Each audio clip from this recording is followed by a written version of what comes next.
Super. Alors, encore une fois, merci à tous et à toutes d'être là aujourd'hui. Notre invité, c'est Bruno. Bruno, comment vas-tu? Ça va très bien. Et vous?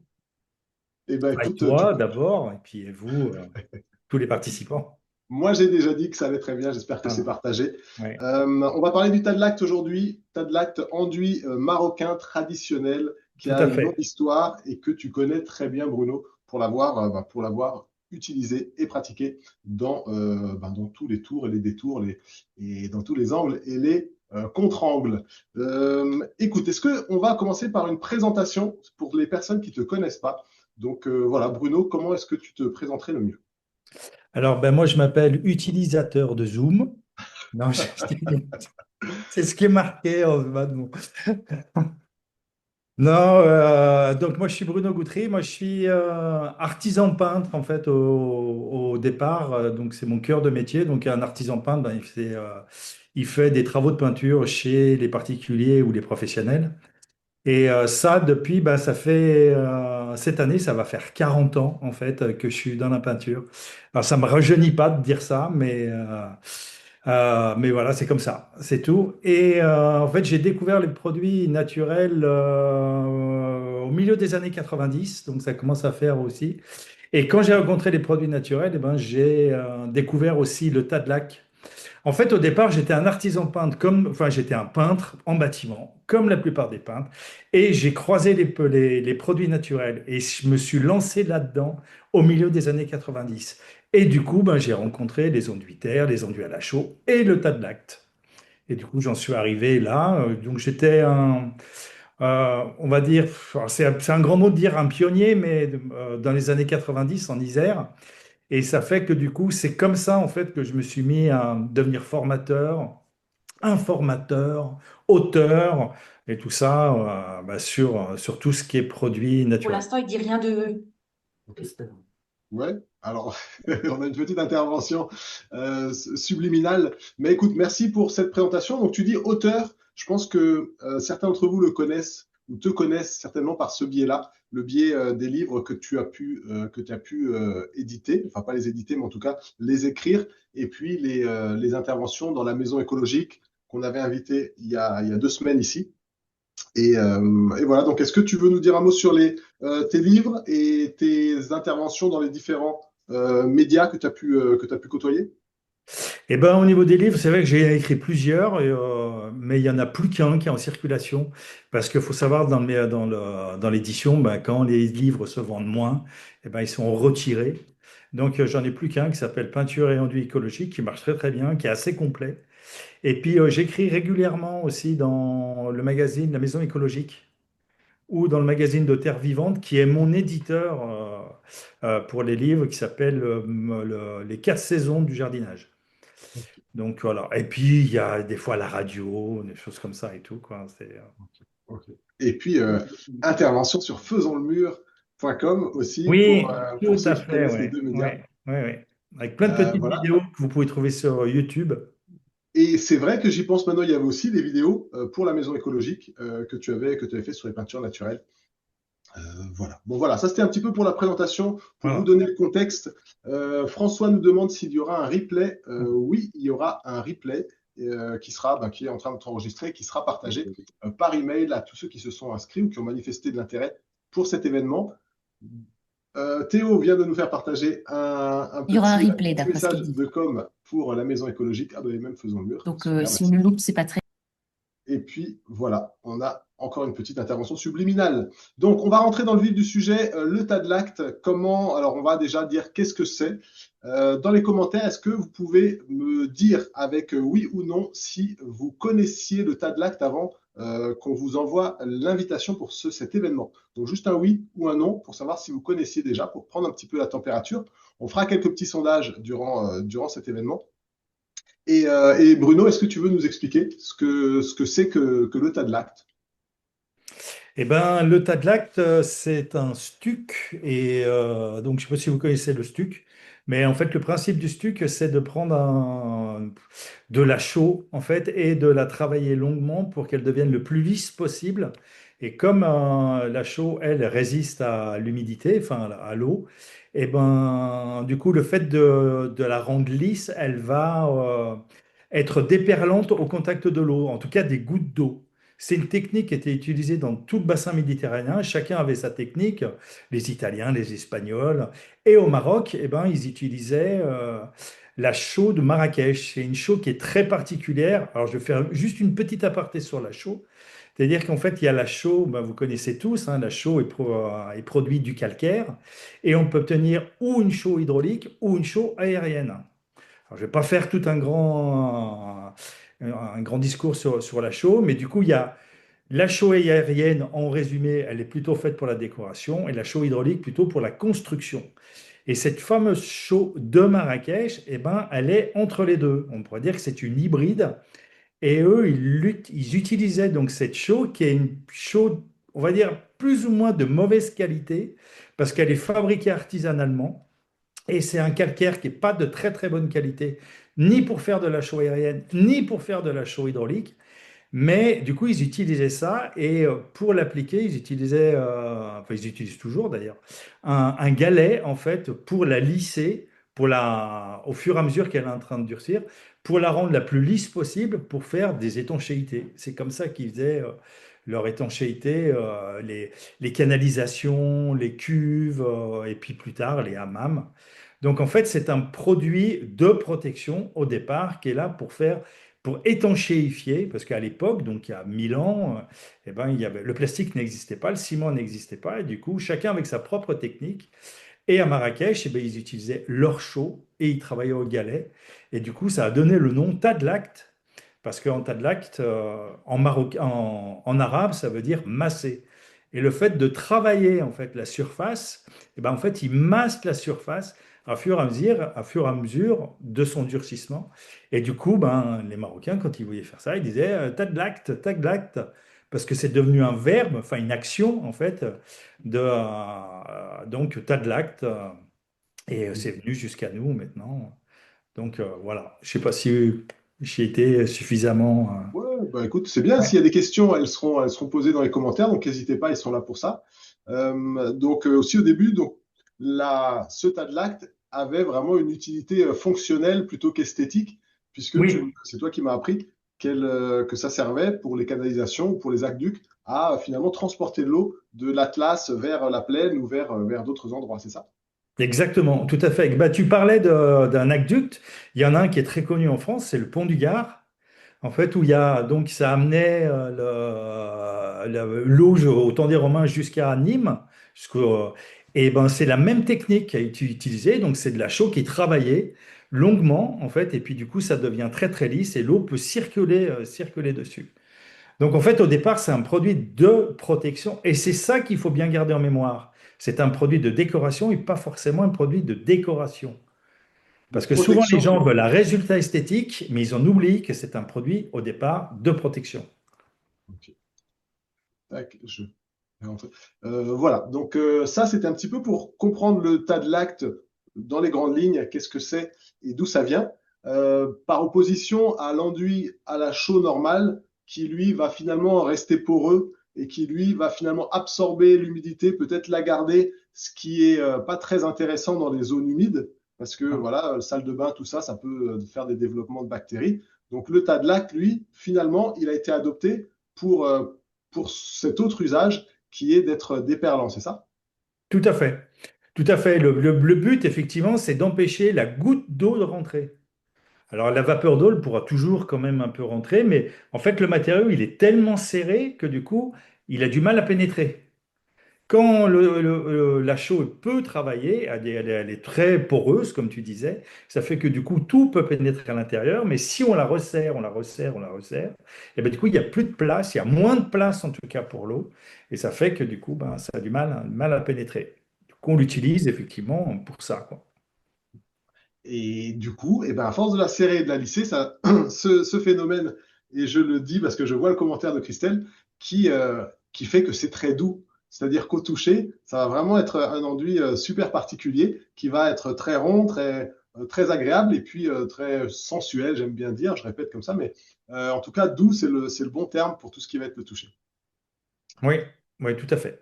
Et ce qu'on peut faire d'ailleurs, puisqu'on parle de ça, d'étanchéité, j'ai scrollé un petit peu les questions qui sont déjà arrivées. Comme ça, on va pouvoir commencer à répondre à peut-être quelques questions, notamment sur est-ce qu'il est possible de faire avec Otadlac un bac de douche, une baignoire ou un évier? Oui, oui, on peut tout faire. On peut tout faire à partir du moment où le support, lui, peut supporter l'eau. Un minimum d'eau. Parce qu'on n'est pas avec un produit qui est 100% étanche. Il y a toujours un peu de vapeur d'eau qui peut arriver dedans, ou des micro-fissures où il y a l'eau, l'humidité qui va rentrer dedans. Donc il faut que le support, lui, puisse supporter l'eau. Ok, ok, ok. Donc Et là, ça exclut quand même quelques supports, notamment le bois, le plâtre. on arrivera sur les Oui. supports dans la deuxième partie. Euh, Ici, sur l'étanchéité, on a une question qui est rigolote. Est-ce que Tadlac peut se pratiquer en Bretagne? Je Non, n'invente pas, hein. non. Alors, pas chez les Bretons. Non. Si, je plaisante. Je plaisante. Oui, mais il n'y a pas de raison. En fait, Ouais. il n'y a pas de raison. Il n'y a pas de raison. Alors, je ne sais pas, au nord, au nord de l'Europe, en fait, je ne crois pas qu'il y ait vraiment de culture à ce niveau-là. Je pense qu'ils devaient plutôt utiliser le bois parce que le bois, ben, au contact de l'eau, il gonfle et du coup, ils pouvaient. Mais il y a pas de raison. Il y a juste une chose, en fait, c'est vrai que ces produits-là, en fait, ont besoin d'être beaucoup ventilés. Mm. Au ventilé, parce qu'autrement, il y a risque, mais ça vaut pour tout, de toute façon, toute étanchéité qu'on fait dans les salles de bain. En fait, plus il y a d'humidité stagnante, et ben, plus il y a une profilération de moisissures ou des choses comme ça. C'est un peu la problématique. Ouais. Ouais. Ok. Et du coup, de la même manière, euh, il y a ici la question de quelqu'un qui a le projet d'ouvrir un espace bien-être pour intégrer des équipements de spa, hammam, sauna, jacuzzi, etc. Est-ce que ça se prête à ce genre d'utilisation? Ça peut se prêter à partir du moment où la personne qui va s'occuper du nettoyage a la connaissance en fait de ce produit-là. Si vous voulez, le Tadlac, c'est un peu comme une paire de chaussures en cuir. C'est-à-dire que si on la passe à n'importe qui, eh ben, la paire de chaussures en cuir, elle va pas durer longtemps. Parce qu'il va falloir l'entretenir, faire un minimum attention. Et si on fait attention à ça, la paire de chaussures, elle peut durer des décennies. Et ben, le Tadlac, c'est la même chose. On va pas pouvoir le nettoyer comme n'importe quelle surface synthétique. Donc, voilà, ça peut être un peu sa problématique. Ok, ok. Donc il y a un entretien. Bah, c'est après les produits Voilà. naturels. C'est En ça, fait, il y c'est a une que. connaissance à avoir avec ce produit. Et, et pour clore, du coup, sur l'usage ou les endroits où on peut l'utiliser. Donc, je pense tout à l'heure, la question sur la Bretagne, c'était par rapport à l'humidité. Et effectivement, Oui, tu as répondu en disant que l'humidité, c'est une chose, mais il faut qu'elle puisse être ventilée ou en tout cas qu'il puisse y avoir une circulation d'air suffisante. Et oui. en extérieur, est-ce que le Tadlac peut être utilisé en extérieur? En extérieur, a priori, ben, techniquement, il n'y a pas de problème. Il y a juste un problème, c'est que comme c'est un produit qui est quand même pas complètement étanche, l'humidité peut passer à l'intérieur, en tout cas sous forme de vapeur d'eau. Et s'il y a du gel, eh ben, l'humidité, elle va geler et ça peut faire éclater en fait le tas de lacte. Ok, C'est la problématique. Dans les endroits où ça risque de gel, ça peut créer des problèmes. ok, ok. Il Et bah, résistera pas. top. Voilà, comme ça au moins c'est un petit peu clair sur les lieux d'application ou les destinations possibles. Si vous avez d'autres questions dans les commentaires, enfin, posez-les dans les commentaires, encore une fois, il n'y a vraiment pas de souci. On est là pour y répondre. Et un élément qui est revenu souvent, notamment sur la formation, puisque en fait on est là pour parler du tas de l'acte, on est là aussi pour vous dire qu'il y a une formation au tas de l'acte qui est ouverte aux inscriptions et pour laquelle d'ailleurs vous aurez une réduction pour ceux qui souhaitent s'inscrire. Je vous en parle un petit peu enfin, je vous en parle tout à l'heure pour vous dire comment ça se passe. Justement, donc, dans cette formation, est-ce que on utilise la vraie chaux de Marrakech ou bien de la chaux aérienne? C'est une question qui était revenue. Les deux, mon capitaine, ça Ok. continue. Alors, moi, le tas de lacte, c'est vraiment en fait la chaux de Marrakech travailler au galet. Traditionnellement, c'est ça. Mais pour apprendre, parce que c'est quand même la chaux de Marrakech, c'est une chaux qui est très particulière, c'est une chaux qui est très grossière. Et donc de travailler directement avec, souvent on a un peu du mal à comprendre ce qui se passe. Donc moi j'initie en fait les gens avec une chaux française où on va utiliser différentes granulométries, c'est-à-dire différents grains, grosseurs de grains, et on va réduire cette granulométrie pour obtenir quelque chose de fin. C'est beaucoup plus simple et beaucoup plus facile à comprendre, et ça permet en tout cas de se diriger en tout cas déjà sur un premier résultat. Et puis après, en second temps, on utilise la chaux de Marrakech pour faire le vrai tas de l'acte. Ok, ok. Et quelles sont les différences ou les avantages ou les inconvénients d'utiliser plutôt de la chaux aérienne pour faire son tas de lacte ou son faux tas de lacte ou bien de la chaux de Marrakech? Ben, pour obtenir en fait un résultat étanche, enfin étanche, entre guillemets étanche, en tout cas lisse, il faut qu'il y ait beaucoup de chaux en surface. Seulement, si on utilise beaucoup de chaux, on ne peut pas faire de l'épaisseur. Du coup, en utilisant en fait une chaux française ou dans lequel on va rajouter différentes grosseurs d'agrégats, on va réduire la quantité d'agrégats et augmenter la quantité de chaux en genre de millefeuille. Et donc, la dernière couche, elle sera très très riche en chaux et c'est comme ça qu'on va pouvoir obtenir quelque chose de lisse et brillant. Donc, c'est beaucoup plus simple à obtenir, même si on veut faire de l'épaisseur, parce que c'est nous qui décomposons ou qui composons en fait notre matériau. Avec la chaux de Marrakech, vu qu'elle a été travaillée artisanalement, on ne sait pas du tout. En fait, dans le mode de cuisson, il va y avoir des incuits et des trop cuits. Et ces incuits et ces trop cuits forment une sorte d'agrégat. Mais seulement on ne connaît pas la quantité qu'il y a dedans parce que voilà, c'est fait artisanalement. Et ça fait que du coup, eh ben, c'est le travail à la main de l'homme par observation qui va pouvoir éviter en fait de faire remonter la chaux en surface, éviter la fissuration. Et ça, eh ben, au début, on est un petit peu perdu. Donc, c'est plus facile en fait d'utiliser une chaux française dans laquelle on va composer en fait nos différentes couches que d'utiliser directement la chaux de Marrakech. Ok. Donc, Je me suis un peu perdu dans la question. Je ne sais plus la non, question. c'est un bon support d'entraînement. Je pense que Ok, ça répond voilà. à ce point-là. Et puis de contrôle. Oui. Et après, au niveau de l'aspect, au niveau de le côté déperlant, Eh ben, au niveau, alors les deux sont au niveau des parlants, c'est pareil. Ouais, ça va, et c'est exactement parce que de toute façon, le but, c'est d'avoir quelque chose de très lisse et brillant à la fin. Donc, les deux peuvent utiliser dans les mêmes conditions. Il n'y en a pas une qui est mieux que l'autre. Il y a juste, en fait, ça va être un point de vue esthétique. Après, voilà, c'est une histoire de goût, en fait. Alors, j'ai amené des petits échantillons pour faire voir la différence qu'il peut y avoir avec les deux. eh ben vas-y, vas-y, Eh vas-y, bien, puisque allez, comme hop. ça.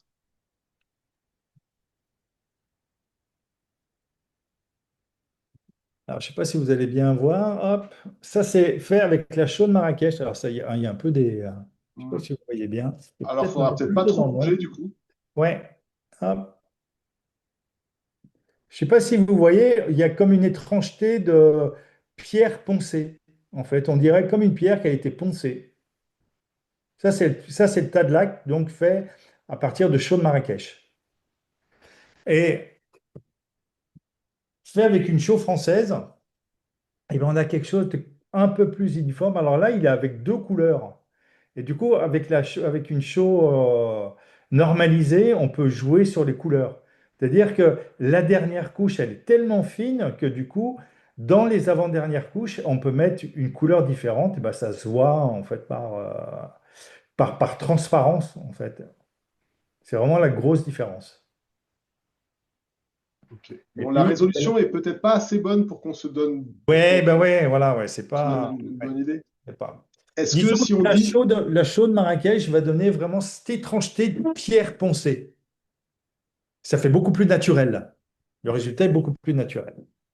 est-ce que si je fais la comparaison avec un pain de campagne et un pain à la farine raffinée blanche, est-ce que c'est une bonne image pour la différence entre l'un et l'autre? Bah, ça sera plutôt entre un pain avec la farine complète et puis Oui, voilà. un pain avec la farine semi-complète, on va Voilà. dire. La Eh ben, top. semi-complète, ben, ça va être avec une chaux française et complète, ça sera la chaux de Marrakech, quoi. Il y en a un qui sera plus rustique. La chaux de Marrakech va donner un résultat un peu plus rustique. Ok, ok. Eh bien, écoute, ce que je propose à tout le monde, c'est qu'on va vous activer un peu. Je vais faire appel à Théo, qui est le maître des sondages, qui normalement nous écoute, nous suit. Théo, est-ce qu'on pourrait mettre le sondage numéro 3, s'il te plaît, dans euh, pour l'audience? C'est la question je voudrais savoir qu'est-ce qui vous attire, vous, le plus dans le tas de l'acte. Alors, j'ai vu que vous étiez quand même quelques-uns à ne pas être sûrs de savoir ce qu'était le tas de l'acte tout à l'heure. Donc ça, c'est déjà super intéressant parce que ben, déjà, je vous remercie d'être là pour votre curiosité et votre intérêt pour toutes ces solutions-là. Voilà, ça fait du bien à la, comment on va dire, ça fait du bien au mouvement. Donc merci pour cette curiosité. Et puis, du coup, bah, ceux qui connaissaient déjà un petit peu le Tadlac, qu'est-ce qui vous intéresse principalement dans l'approche de ce produit? Alors, le premier, ce serait l'esthétique qui vous plaît et qui vous attire. Est-ce que c'est plutôt l'idée d'étanchéité naturelle qui effectivement est assez rare dans les produits naturels? C'est assez compliqué d'avoir des produits étanches parce que par définition, c'est pas vraiment le cas, à part des vraies résines. Mais bon, voilà, c'est pas trop utilisable en l'état. Euh, Est-ce que c'est le geste artisanal, donc la pratique, et puis faire vivre cette pratique qui vous intéresse, ou bien c'est plutôt l'écologie, un matériau 100% naturel dans une pièce d'eau? J'aurais pu ajouter d'autres éléments, comme par exemple le fait de ne pas avoir un carrelage froid dans votre salle de bain, ou de ne pas avoir à faire de joints, par exemple, ou à voir de joints. Donc là, ça va peut-être rentrer dans l'esthétique. Alors allez-y, ceux qui n'ont pas encore voté, n'hésitez pas. Est-ce que c'est l'esthétique, l'étanchéité, le geste ou l'écologie de manière large? Je vous laisse encore 30 petites secondes. Et puis,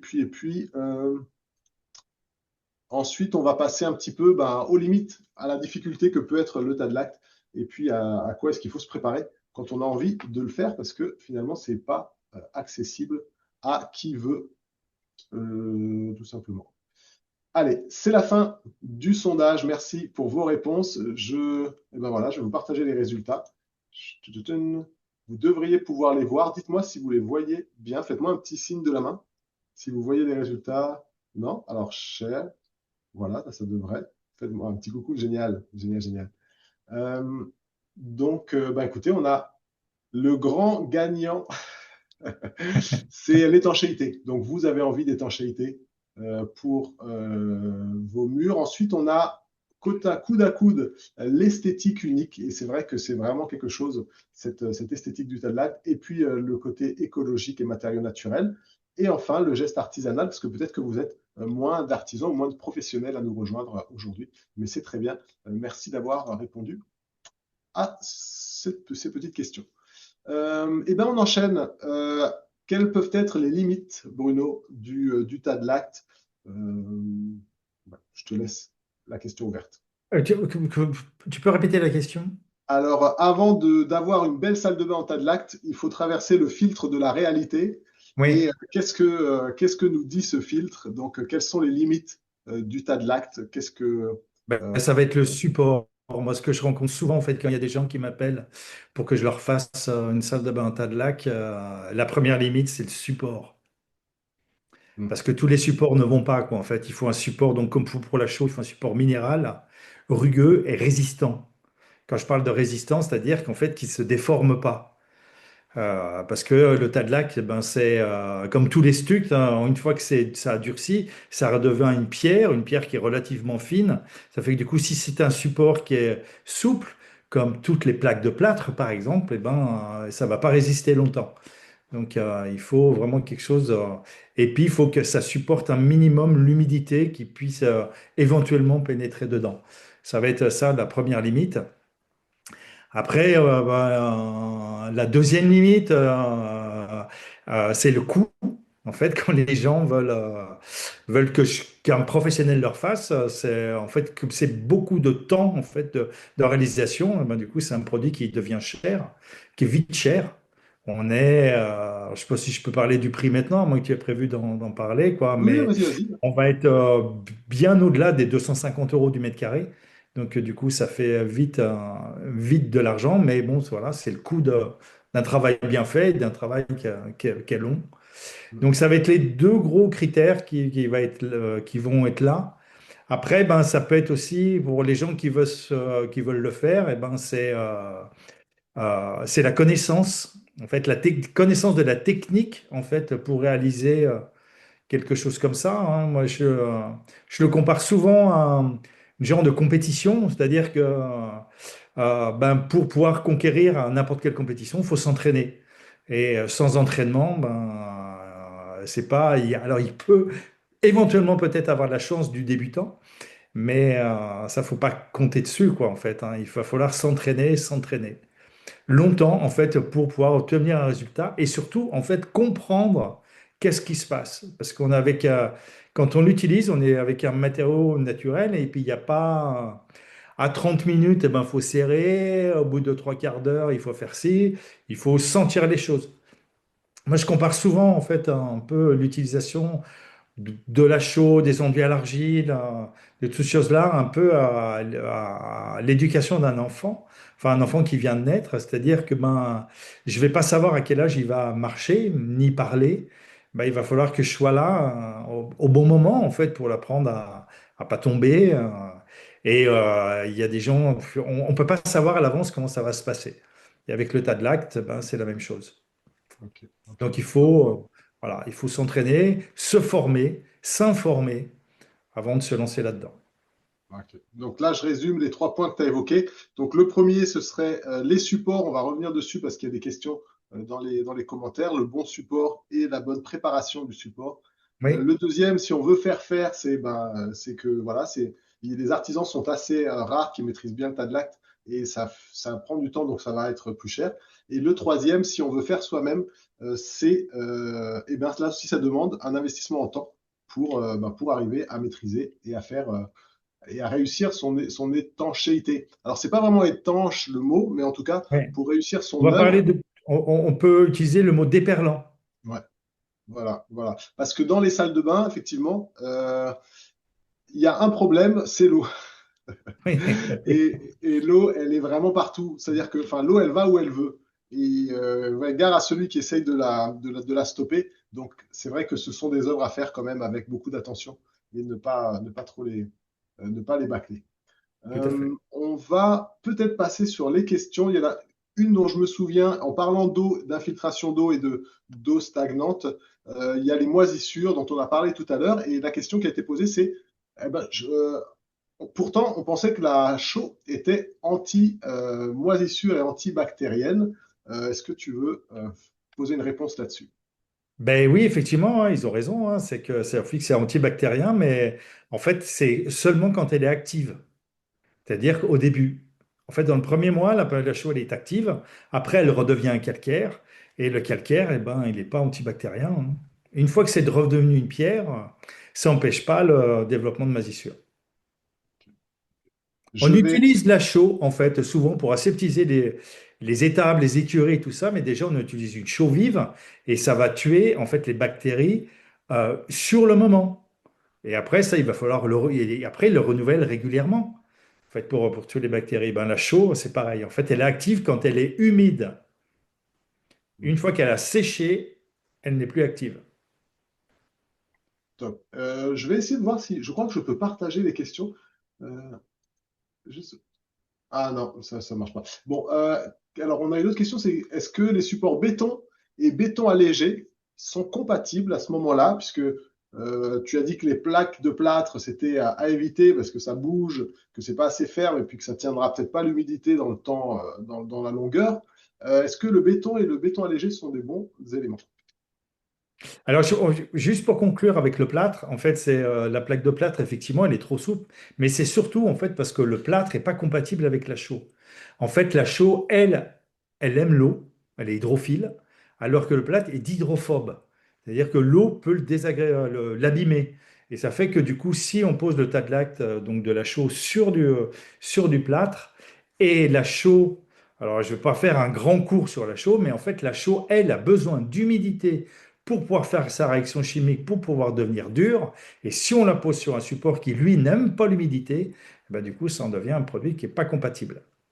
Maintenant, pour venir donc au ciment, au béton, eh ben, techniquement, il n'y a pas de raison que ça ne tienne pas.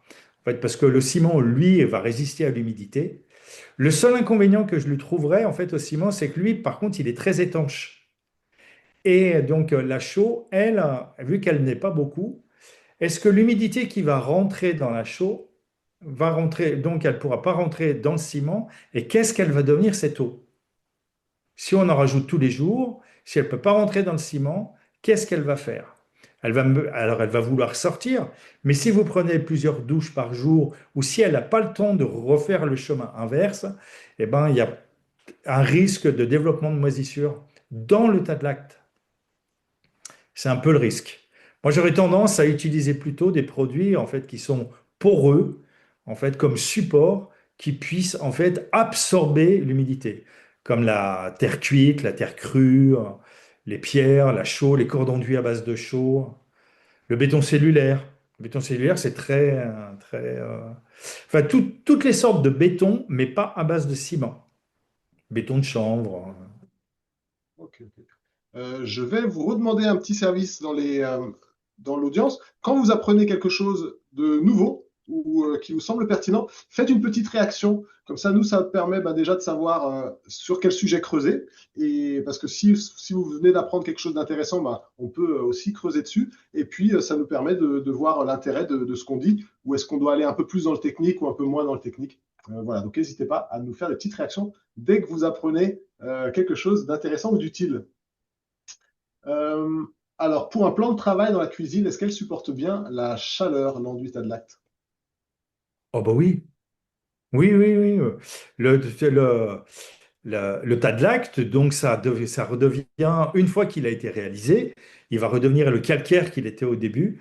Et pour abîmer du calcaire, il faudra le chauffer à pas loin des 1000 degrés. Donc on a quand même de la marge, hein. Dans une maison, ça monte à, je sais pas, quoi, peut-être à, allez, on va dire 60 degrés au maximum. Donc il n'y a pas de, ça résiste. Même derrière un poêle à 200 degrés, ça va résister, ouais. Mhm. Ok, ok. Mm. Par contre, est-ce que sur un mur abîmé par des remontées capillaires, est-ce que c'est une solution? Ouh.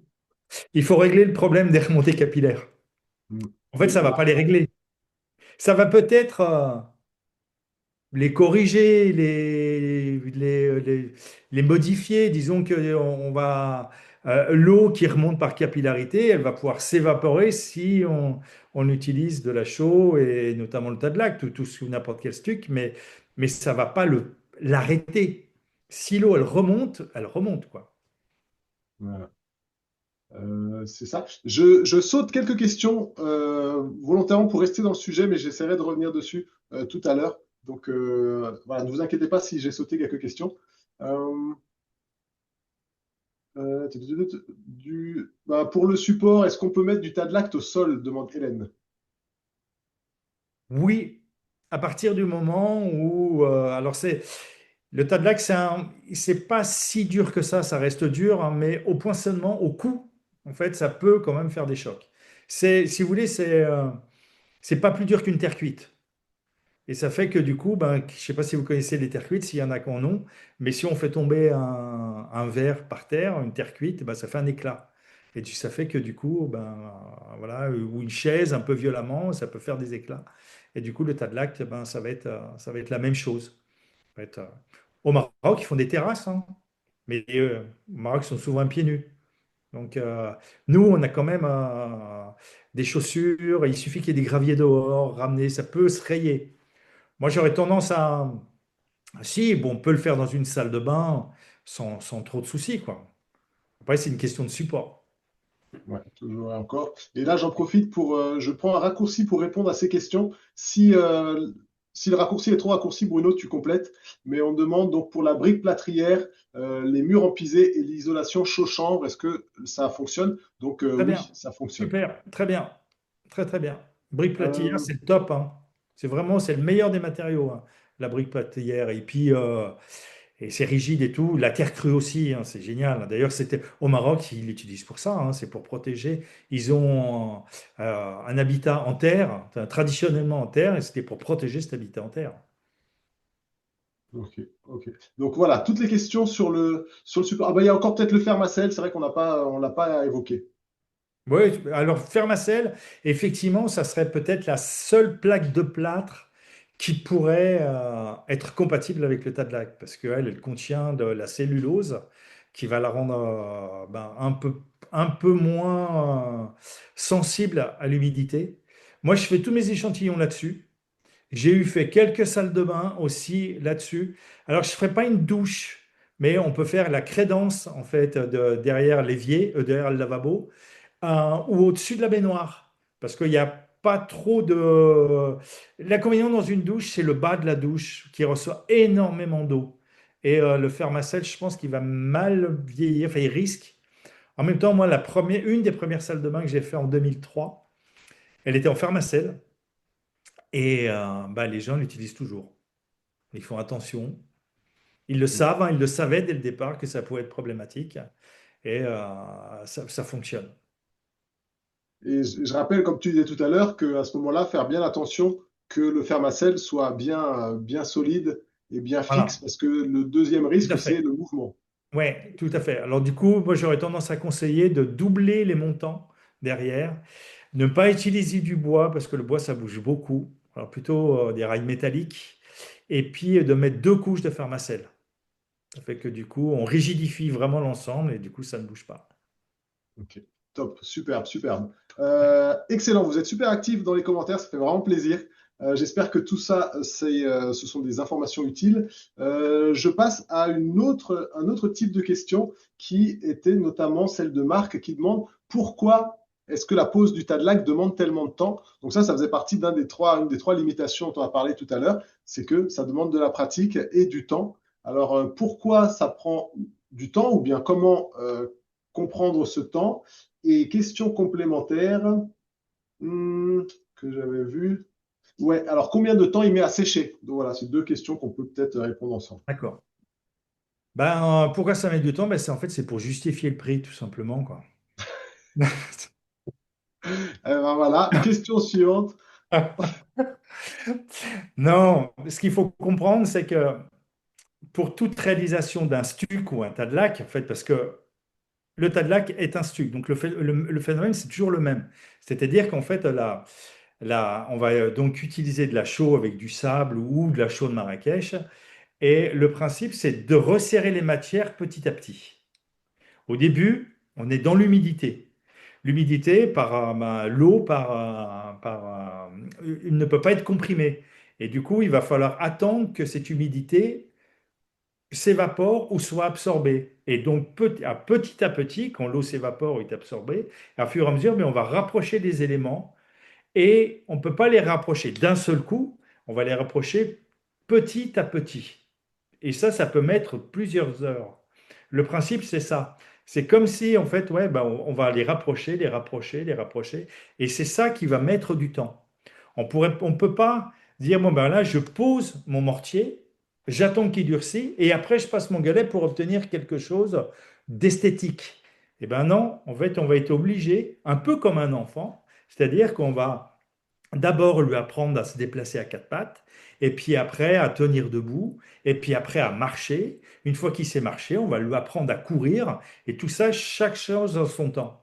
On ne peut pas dire à un enfant, bon, ben allez, maintenant tu es assez grand, tu vas te mettre à courir, sans passer par le quatre pattes et la marche. Il y a des étapes, en fait, pour que l'enduit de chaux, et notamment le tas de lac, puisse être le plus dur possible. Sa dureté va faire, en fait, être parce que les matériaux sont collés les uns aux autres.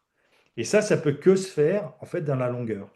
Alors, il y a des fois, ça va un peu plus vite, parce qu'effectivement, il y a des enfants qui arrivent à marcher à moins d'un an, et il y en a, ça sera au bout d'un an et demi. Donc, en tas de lac, c'est pareil. Ok, L'absorption du support va peut-être voilà, faire que ça va s'accélérer, ou alors une température basse va faire que ça soit plus long. Mais en fait, généralement, c'est quand même relativement long à faire. est-ce que tu as des anecdotes là-dessus, sur ton parcours d'artisan, sur des tas de lacts qui, parce que ça arrive souvent, prennent plus de temps que prévu? Oui, j'ai une anecdote. J'avais fait la douche chez une cliente, une très bonne cliente, et j'avais fait ça au mois d'octobre. Et l'endroit où on a fait, c'était pas chauffé. Et il y avait plein de corps de métier, donc il y avait plein d'artisans un petit peu là-dessus. Et moi, je suis arrivé de bonne heure parce que je savais qu'avec la température qui était relativement basse, ça allait prendre beaucoup plus de temps. Donc, je suis arrivé le premier sur le chantier. Et puis, j'ai étalé ma première couche donc, de tas de lac à la chaux de Marrakech. Et puis, il a fallu attendre que cette première couche commence à durcir avant de pouvoir appliquer la deuxième. Et j'ai appliqué la deuxième, il devait être à peu près midi ou quelque chose comme ça. Et en attendant, ben, tout ça, entre les couches, et puis le temps où je puisse passer le galet pour le temps que la chaux se mette à durcir, et ben, j'allais voir les corps de métier. Et je discutais avec eux, quoi. Du coup, toute la journée, ils m'ont vu discuter, discuter, discuter, discuter. Et puis la fin de journée arrive, et les entreprises s'en vont. Et moi, je leur dis, bah, écoutez, non, moi, je suis obligé de rester parce que mon lac, il n'est pas encore suffisamment dur. Et ils ont tous dit, et me dit, ben oui, évidemment, tu passes la journée à discuter, comment tu veux que le travail avance, quoi. Donc, voilà. Et du coup, j'ai fini ce jour-là, je crois que j'ai fini, il devait être 9h, 9h30, peut-être un petit peu plus tard, alors que j'avais commencé, il était pas loin des 6h du matin, quoi. Ok, ça Et illustre bien. voilà, et j'ai fait, et ce jour-là, en fait, je faisais pas, je devais faire à peu près 2 à 3 mètres carrés par jour. Et chez cette même personne, il y avait une douche en fait où j'avais très peu d'endroits pour m'arrêter parce qu'elle était tout en arrondi. Où là, il y avait 9 mètres carrés. Et les 9 mètres carrés, eh ben, je les ai faits en une demi-journée parce que les conditions n'étaient pas les mêmes. Il y avait beaucoup plus d'absorption, il y a beaucoup plus de chaleur. Alors du coup, c'était bien plus compliqué parce qu'il a fallu que je cours en fait toute la journée, Ouais, ouais, enfin, là, du toute coup, la demi-journée. c'est la contrainte inverse, Voilà, effectivement. ouais, il y a pas, on peut pas savoir en fait à l'avance combien de temps en fait ça va mettre. C'est pour ça que moi je conseille aux gens de commencer le plus tôt possible parce qu'on sait quand est-ce qu'on commence, mais on ne sait pas quand est-ce qu'on s'arrête. Super. Écoute, c'est excellent. Il y a encore pas mal de questions qui tombent. Avant avant d'y répondre, je vais faire l'instant communication donc sur les activités de Twiza. Donc, vous savez qu'il y a le pôle formation qui a été créé chez Twiza et Bruno est là aujourd'hui pour représenter en tant que formateur sa formation aux enduits Tadlact. Je vous ai mis le lien un petit peu plus tôt dans le chat. Je vais vous le remettre je vais vous le remettre maintenant. Hop. Comme ça, c'est là. Donc, je vous invite, si vous êtes intéressé, à aller jeter un petit coup d'œil sur la page d'information concernant le tas de l'acte, si vous êtes intéressé par ça. Sinon, vous avez aussi le lien vers la page des autres formations, donc d'une manière un petit peu plus large et qui vont toucher les domaines de la conception, le domaine des enduits aussi, de manière plus des enduits décoratifs, des enduits à la chaux, des pierres sèches. Enfin, voilà, il y a pas mal de propositions aussi sur les femmes bâtisseuses. Donc, je vois qu'il y a un public aussi féminin qui est toujours là au rendez-vous. Voilà, avec Carole qui accompagne des femmes dans des projets de construction. Voilà, donc allez jeter un petit coup d'œil à ces formations, ça nous fera plaisir et ça vous fera peut-être aussi plaisir, en tout cas on l'espère. Et pour la formation de Bruno qui aura lieu le 12 janvier, donc ça commence du 12 au 16 janvier, on a préparé un coupon de réduction pour que vous puissiez, si vous êtes intéressé, eh bien, y participer à meilleur coût ou à moindre prix. Ce coupon sera valable hop, je regarde la date pour pas vous dire de bêtises, jusqu'au dimanche 21, donc vous avez une semaine. Si vous regardez cette vidéo en replay, donc vous avez peut-être un peu moins de temps, dimanche 21 pour les utiliser. Et dès que je les trouve, je vous les mets dans le chat. Je les trouve, je les ai pas. Ah, je les ai pas. Bon, bah, vous n'avez pas de réduction, ce sera pour l'année prochaine. Non, je rigole. Je vais vous les trouver. Ils sont là. Donc, vous avez le coupon Noël TAD 5 qui vous donne 275 euros de réduction sur le coût de la formation et Noël TAD 3 pour 165 euros. Donc voilà, c'est un petit geste. J'ai demandé à Bruno s'il était OK pour vous en faire profiter. Il a dit que c'était Sûr. bon et du coup, ça vous offre la version, le tarif solidaire, si vous voulez, pour cette formation. Donc vous voyez qu'il y a deux coupons. Si je vous demande de choisir celui que vous voulez, ben, je pense que vous allez prendre le premier, mais les deux, en fait, s'appliquent pas sur la même session. Donc, il y a une session qui dure 5 jours et une session qui dure 3 jours. Et là, je pense que je vais laisser la main à Bruno pour vous expliquer la différence entre la session 5 jours et la session 3 jours qui est un peu plus exclusive. Et voilà, donc chaque coupon est destiné à la session à laquelle il correspond avec le numéro 5 ou le numéro 3. Et Et ben, Bruno, si tu veux. la session de 5 jours, en fait, c'est une session complète en fait, pour les gens qui n'ont jamais pratiqué. Donc, on va leur apprendre en fait à utiliser de la chaux. Au départ, c'est simplement un enduit de chaux. Puis, en fait, on les amène jusqu'à la réalisation d'un stuc fait avec une chaux française, une chaux européenne normalisée. Et puis, après, eh ben, il y a ces 3 jours. Alors là, c'est pour tout le monde. C'est plutôt destiné en fait à ceux qui savent déjà utiliser la chaux, qui ont déjà une connaissance de ça, qui savent utiliser les outils, qui savent enduire et qui veulent justement se perfectionner en tas de lac et en stuc. Voilà. Donc, si vous avez. Alors, on n'a pas parlé peut-être assez longuement du frein de la capacité à faire un tas de lacs réussi et finalement ne pas gâcher sa matière, son temps et sa salle de bain. C'est pour ça que pour la formule 3 jours, il faudra me contacter en amont Oui, enfin, me contacter pour que je vous mette en contact avec Bruno. En fait, c'est comme ça que ça va se passer parce que Bruno a vraiment besoin d'avoir des personnes qui soient suffisamment qualifiées oui. pour ces 3 jours. Tout Donc, à par fait. Oui, défaut, oui. Il y a eu des formations, alors je veux intervenir, effectivement, il y a eu des formations où beaucoup, en fait, avaient regretté de ne pas avoir participé aux 2 premiers jours pour s'initier parce qu'en fait, ben, ils avaient vraiment beaucoup de mal. En fait. Donc, vraiment, les 3 jours, c'est plutôt destiné à celui qui fait déjà, qui a déjà, en fait, vraiment fait beaucoup, qui sait vraiment utiliser les enduits chauds, qui s'est taloché, qui a compris le phénomène de la carbonatation et du moment où on doit intervenir sur la chaux pour obtenir un résultat. voilà. Et je vais en profiter pour demander à Théo de bien vouloir propulser le sondage sur justement quelle est votre expérience. Je crois que c'est le sondage numéro 1 qui vous permettra de nous laisser savoir quelle est justement votre expérience des enduits à la chaux. Ah bah voilà, quelle réactivité.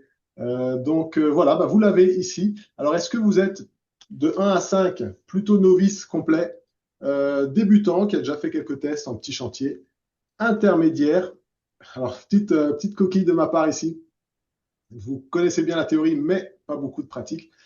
Avancé, j'ai déjà réalisé des corps d'enduit et de finition chez moi, ou alors expert, éventuellement artisan, ou bien vous maîtrisez la chaux parce que vous adorez ça autant que nous et que vous en avez étalé partout. Voilà, donc je vous laisse un petit peu de temps pour répondre à ce questionnaire et je sonde mon esprit pour savoir si j'ai oublié de vous dire quelque chose. Peut-être le lien de connexion, le formulaire informatif dont vous aurez besoin si vous avez, alors je stoppé le partage, si vous avez des questions, n'importe lesquelles, pour vous connecter directement avec moi, vous pouvez remplir ce petit formulaire. C'est juste 3 clics, mais ça me permet de revenir vers vous. Ça nous laisse savoir quel est le sujet de la question, sur quelle formation est le sujet de la question, et puis votre adresse email ou votre numéro de téléphone pour que je puisse revenir vers vous. Je vous le mets ici, demande d'information. Et encore une fois, les coupons pour Noël caduc le 21 décembre. Donc c'est Noël TAD 5 ou Noël TAD 3 si vous avez passé le dispositif de sélection avec Bruno. Et je vous laisse terminer de remplir les sondages. Hop, hop, hop, hop, hop. Encore 5 secondes. Bah, ouais, je pense que c'est bon pour tout le monde. Et c'est la fin. Et je vous partage les résultats. Faites-moi un petit signe quand vous les voyez. Petit signe de la main. Non? Vous les avez? Non, vous les avez pas? Ah si, Lucie me fait un signe. Ça a l'air bon, ouais. Ah oui, c'est bon. Du coup, alors, le grand gagnant, c'est quand même assez homogène. Vous Oui. êtes quand même 30% à être des débutants. Voilà, 21% de novices, intermédiaires et avancés, voilà, une dizaine de personnes. Je peux presque vous grouper dans la même catégorie. 2 fois 20%, j'arrondis. Et puis les experts, donc c'est bien des personnes qui ont déjà bien pratiqué, 14%. Très bien, très bien. Merci pour tout ça. Hop. Euh, alors Pierre-Yves s'en va. Au revoir Pierre-Yves, à une prochaine, mais vous restez avec nous puisqu'on va répondre à vos questions auxquelles on n'a pas encore répondu. Est-ce que pendant que je trouve la prochaine question, Bruno, est-ce qu'il y a quelque chose une question qui revient souvent et à laquelle tu aimerais donner une réponse définitive pour ne plus jamais l'entendre? À quel moment on doit intervenir entre les couches quand on veut poser le galet, quand on doit passer la langue de chat. Souvent, les gens voilà, quand ils réalisent, ils disent, mais c'est quand À est-ce quelle que je heure? dois, ouais, à quelle heure, au bout de combien de temps, quoi? Ouais, moi, je n'ai pas la réponse, hein. Je reviens comme tout à l'heure. Avec ma comparaison avec un enfant, je ne sais pas à quel âge il va marcher, je ne sais pas à quel âge il va parler. Toute situation est différente. Ah, une urgence. Mon lien enverrait vers la mauvaise formation, dis donc Bruno. Oui, apparemment, oui. Ah Ça, bah ouais, ah bah ouais, c'est la. Oh, excusez-moi tout le monde. C'est la formation de la semaine dernière qu'on avait faite avec Bastien sur l'humidité dans le bâti ancien. Alors, toutes mes excuses. Vous avez ici le bon lien. Voilà, voilà. ah oui. Et je vais même faire mieux. Enfin, je vous le mettrai tout à l'heure de manière encore plus visible. Euh, très bien. Alors, les questions. L'enduit se fait en combien de couches? Voilà, là, on va rentrer un petit peu plus a priori dans le pratique. Alors, le tas de l'acte, c'est en deux passes. En fait, on appelle passe à partir du moment où on vient travailler frais dans frais. On parle de couche quand c'est la première qui est déjà sèche ou qu'on change de matériau, change de granulométrie. Donc on appelle ça des couches. Mais autrement, avec la chaude Marrakech, donc on utilise exactement la même, ça se fait en deux passes. On pourrait le faire en une passe parce que le résultat, c'est qu'on va avoir une couche qui fait entre 4 et 5 millimètres.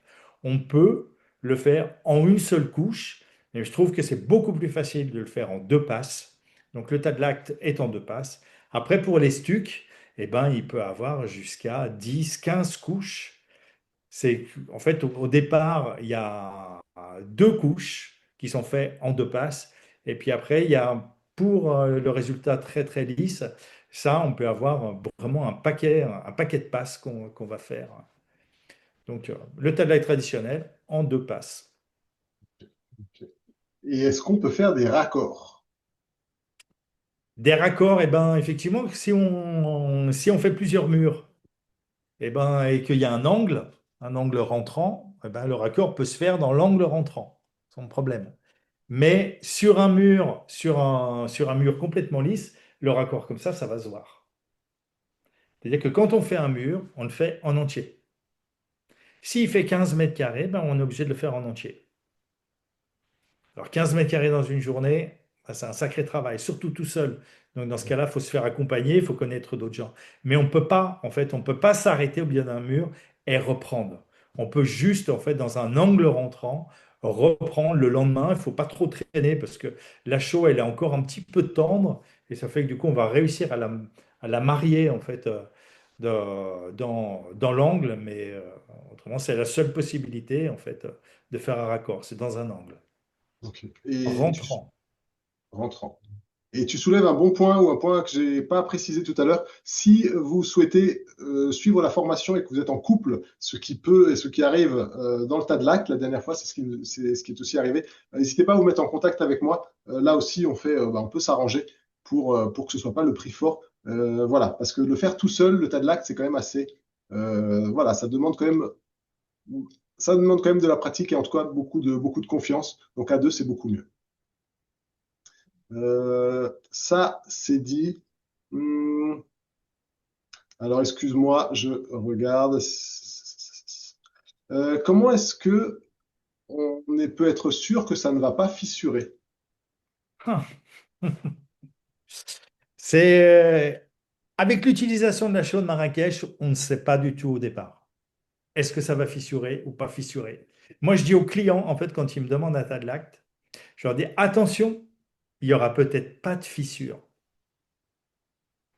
Parce qu'il y a de grandes chances, en fait, avec la chaux de Marrakech, comme on ne connaît pas la quantité d'agrégats qu'il y a dedans. Donc, il y a un retrait de la chaux quand ça durcit. Et du coup, il y a souvent ce qu'on appelle des micro-fissures. C'est ce qui fait partie du tas de lacte, c'est les micro-fissures. Des fois, il n'y en a pas. C'est pas trop gênant parce qu'elles sont suffisamment petites pour qu'en fait la goutte d'eau ne puisse pas pénétrer dedans. Puis il y a surtout le savon noir qu'on va amener dedans et qui va en fait boucher en fait ces micro-fissures.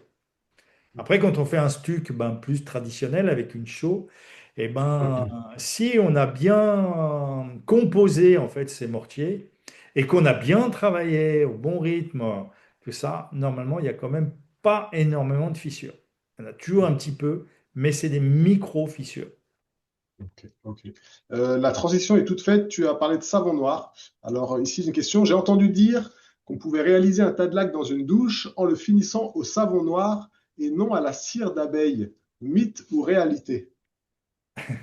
Mais de toute façon, cire ou pas cire, on est obligé de passer par le savon noir. En fait, le savon noir va être appliqué sur le mortier quand il est encore frais, quand le tas de laque a été réalisé, le lendemain généralement, parce qu'il est suffisamment dur. Si on le fait le jour même, eh ben, du coup, on risque de ramollir en fait la surface. Donc généralement, dans les 24-48 heures, on va appliquer une couche de savon noir et ce savon noir va pénétrer en fait dans la chaux et il va avoir cette fameuse réaction chimique, donc la carbonatation de la chaux, qui va enfermer donc ce savon noir et qui va améliorer l'étanchéité du tas de lacte. Et après, si on veut, ben, au bout de 3-4 semaines, on peut appliquer une cire qui va encore augmenter en fait l'étanchéité et qui va faciliter en fait l'entretien de- du tas de lacte. Ok, ok. Donc, le savon noir, il y a cette réaction chimique. Je crois même que avec la chaux, ça crée aussi, alors je me souviens plus du terme, une forme de réaction qui fait que ça permet aussi encore de durcir en surface. Donc, ça apporte ce côté chimique. Et la cire d'abeille, éventuellement par la suite. Par contre, si on le fait dans la douche avec de l'eau chaude, la cire d'abeille, ou c'est plutôt sur d'autres revêtements. Non, on peut mettre dans la douche aussi. Alors effectivement, c'est bien que parce que la cire d'abeille, elle a son point de fusion qui est à 40 degrés. Ça fait que du coup, dans une douche, effectivement, l'eau peut monter à 40 degrés. Bien que c'est quand même chaud, La hein, chaude. mais et du coup, ça peut faire fondre la cire. Donc en fait, ce que je conseille, c'est d'utiliser un mélange de cire d'abeille et de cire de carnauba. La cire de carnauba, c'est une cire végétale et en fait, elle, son point de fusion est à 60 degrés. Donc elle va mieux résister à la haute température. La chaux de carnauba, la cire de carnauba, elle va plus résister aussi parce qu'elle est beaucoup plus dure, elle va plus résister au choc. Elle va, mais elle a l'inconvénient de ne pas être très souple. Donc il faut la mélanger avec la cire d'abeille et le mélange des deux, c'est ce qu'il faut, quoi. De toute façon, quand on achète une cire déjà prête à l'emploi, la plupart, vous regarderez sur la composition, en fait, elle est souvent faite de cire d'abeille et de cire de carnauba. Ok, ok. Eh ben, écoute, très bien. Là aussi, la transition est bien trouvée vers l'entretien finalement de ce mur. On disait tout à l'heure que, ben voilà, que le tas de lac, ça restait quand même relativement vivant comme beaucoup de matériaux naturels. Et du coup, ça demande un entretien. Comment est-ce qu'on garde la luminosité et la qualité de son tas de lac? Et bien avec du savon noir uniquement. On va utiliser, le savon noir, et ben ça va remettre une petite couche parce que le savon noir est fait à base d'huile d'olive et ça fait que du coup ça va graisser un peu entre guillemets la surface, ça va l'entretenir un peu comme une crème. Ça va augmenter, améliorer l'étanchéité. En tout cas, ça va continuer en fait à faire.